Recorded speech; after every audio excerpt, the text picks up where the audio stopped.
So, and then that scales up to the level of actual warfare. And I feel like there's a common, again, like spirit in especially United States of like, whether spoken or not, like pacifism of like all violence is bad, um, any killing is wrong, et cetera, et cetera.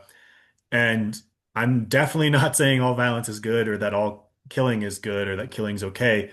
But I mean, as of now, I believe that there are just cases for violent action or war. And then that comes to the point where it's like, okay, what we were talking about. When you have a leader, you're in this point and you need to make a decision, you need to do something, you need direct action. And I'll just tie us back to Art of War here.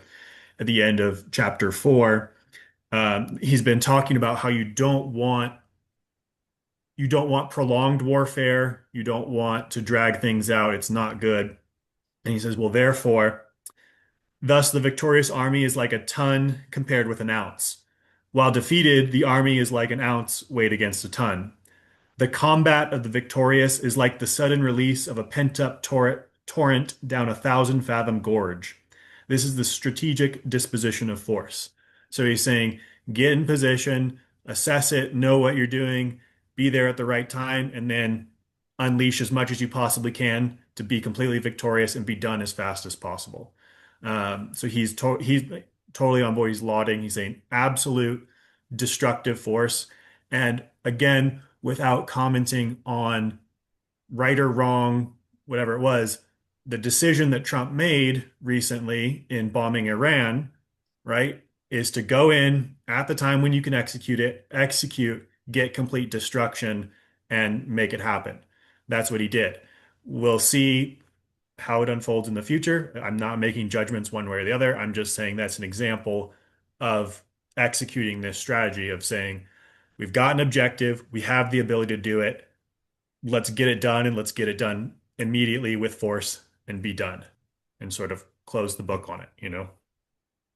Yeah, I mean, in situations like that, they're always a little hairy, right? Oh, Because yeah. they're always so the act itself can be viewed as being extremely decisive, right? Like and plus, right, like this operation, it took like years to plan out. I think it initially started under the Biden administration to some extent, Hmm. getting all this stuff together All and the intel and whatnot.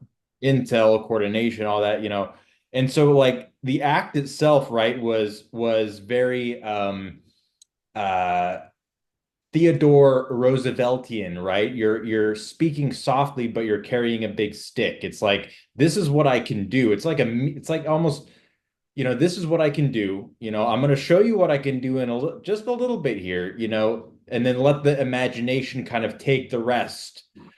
Now, the issue that you see in the larger scheme of things is just like how these things are playing out, is are these geopolitical expeditions really for the benefit of the United States? And that's an entirely different Right. discussion on its own. But if we're taking just the action of bombing, right, of going out and then showing a potentially dangerous country what you're capable of, that's getting the message across. And I think that what's interesting though is that we're on this world stage, right? And so even though we're seeing these things happen, they're on the phone with each other saying like, "Hey, we're about ready to do this," like get, like what didn't Iran or Tehran, didn't they remove most of these things out of these bases anyway because they knew something was coming? And then, the retaliation across Qatar or something when they're doing uh um peace talks, as kind of a retaliation.